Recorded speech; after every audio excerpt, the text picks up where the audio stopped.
Hi, good afternoon, 361 fam. Regards from London. It's wet out there, it's December, and it's time to reflect and also think about what the future is going to deliver and what predictions are. So Mark asked me to do this video and share with everyone in 361 family, and here I am. So I'm Mirjana Prokic, the founder of Hunger Global, which is a health tech and wellness startup, hardware IoT, based in London, incorporated in the States as well, and we are creating the world's first forward incliner designed for optimal and time-effective rest and recuperation. So just imagine you have a space in your house or office or airport or hospital or wherever you are, and you need that reset button to get rid of that physical and mental pain for 20 minutes a day, just to escape somewhere.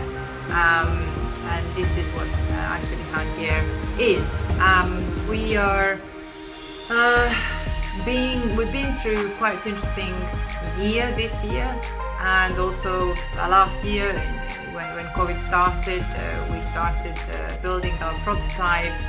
It was very difficult to predict what's going to happen, but actually we managed to do the most of our traction and success last year and this year, during COVID in both years.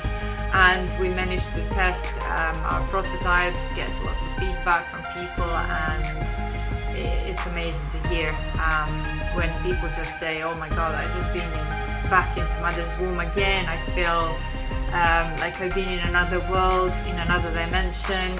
I didn't feel my body at all. This just gave me relief on my lower back, and I just immersed. I didn't know where I was. So all of this is exciting and encouraging to help us move forward and help people who struggle with mental health, with physical pain, especially lower back pain, anxiety, and sleep deprivation. So how I met Mark. Mark actually approached me on LinkedIn, and we started talking. He invited me to come to my first briefing session with the team, 361 and members, and I really love the vibe. People are amazing. There is a lot of genuine interest to help each other, to be there for each other, to open the doors, to discuss very much needed topics that are bothering this society. And I also attended 361 Impact Summit in November, physically in New York. I think that was the most amazing actually event I visited in a long time, just because of that genuinity, and because of that humbleness, and being so open and approachable from everyone really. And Mark is really a star, bringing people together who are able to deliver and make a difference in this world, from philanthropy, from investment point of view, from thought leadership, etc. So I'm very grateful to be part of 361 Firm, so thank you, Mark. And in terms of 2021, I already said it's been an exciting year for us. We managed to understand which direction we should take. It's very promising going forward. In terms of 2022 predictions, I've been involved in several family office events and impact summits, and I see that trend of blockchain, NFTs, mental health subjects and themes, cannabis, metaverse.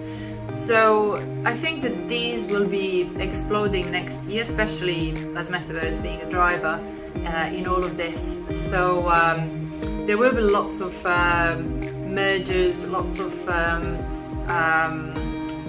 directional changes within specific business to accommodate that new trend, but also in terms of mental health and wellness.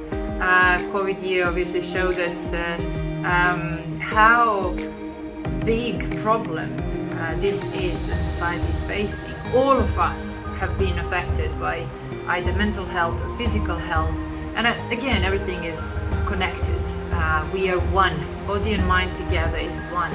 And what we usually think about is what Anne said on our mental health panel. We actually think about our body from here down, but we don't think about what's going on here, what happens with our brain. Because we train our brain to be what it is, but actually we don't know what's happening with it in terms of health, and what kind of bad chemicals we are building in our brain if we sleep deprive ourselves, what that impacts in terms of how big impact that has on our mental health as well, on our memory consolidation. And really we don't think about what's going to happen later in life when we reach the point where our brain doesn't work anymore. We are just a physical body and our brain is gone, and memory is there but we cannot access. So what we can do to help ourselves when we reach that age, and how we can prevent to get into that stage where we don't know who we are anymore, we can't recognize anyone. This is my biggest kind of passion, to help this society to think about later on as well what's going to happen, and to be more focused on preventative health. So what we can do in terms of sleep, in terms of food, in terms of all these other supplements that are natural, and instead of going into well-known industry-made worst possible options that we have. So, and how not to follow big hoo-ha trends that people slide into very quickly, but be grounded in our own skin, be there for us and for others. So this is my biggest focus, and that's why I'm building Hangare, to help us be more focused on ourselves. First of all, put a mask on your face before you help others. What they teach us on the planes when you sit down, oxygen mask, sorry, I forgot to say that. So so in terms of best decision I made in my life is to step out from corporate world and start follow my passion to find solution for my own physical and mental pain that I was suffering from, that will help many other people around the world. And you know, it's a roller coaster, emotional, financial, call it however, but the reward of seeing people coming out from our even half-finished prototype is priceless. There's absolutely no price that can pay that, and I'm just going to keep going with this until I see that many people benefited from it, millions of people around the world. So in terms of worst decision, that's a tricky one. I guess there were lots of bad decisions in my life, especially in the last year. I think about it kind of every day, what is the worst decision, but I don't really don't know which one to pull out from the many. So I would say I don't know if it's worth decision, but definitely maybe it's late decision, but to step out from corporate world. But then I think that we all have that journey that we have to follow and get to that stage when we are ready to make an impact. So I guess it was a really bad decision. That was preparation for me to get to this stage where I'm going to create impact for others. So that kind of a learning curve. And in terms of group support, I'm already getting amazing support from lots of members I met in person last month in New York, and I'm looking for more support going forward, especially with investments. It's not easy to build what I'm building. It's very ambitious. It takes lots of determination. It takes lots of guts. and balls of steel to get to that place, especially me being a female entrepreneur, but I don't really go into that direction anyway. I think that when we know how to do something, we know it doesn't matter what gender we are, really.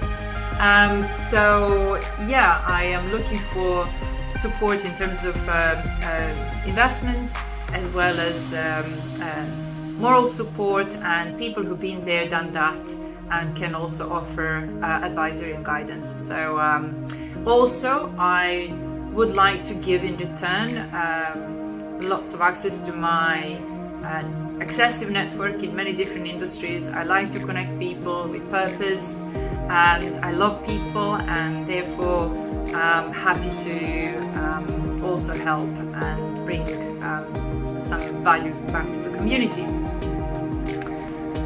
And one more question was how to summarize 2022 in one word. Promising. Promising is the word, so that summarizes it all.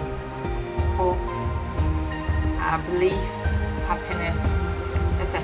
So yeah, 2022 is a promising year, and I would like to take this opportunity to wish everyone very happy holidays and most amazing 2022 in every sense: private, business, philanthropy, impact,